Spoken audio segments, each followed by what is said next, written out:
हे बोरा, तुझ्याकडे काय असेल ना पटापट बाहेर काढायचा, पटापट बाहेर काढायचंय.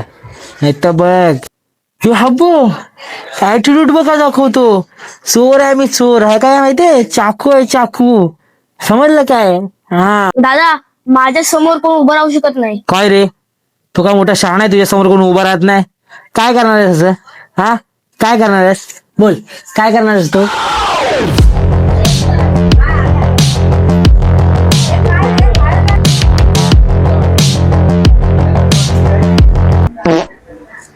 हे काय केलंस रे, हा काय केलंस? अरे कागड भावे, मला चक्कर कशी आली? आता तुला पण येईल. आले होते मोठी चोरी करायला. म्याव.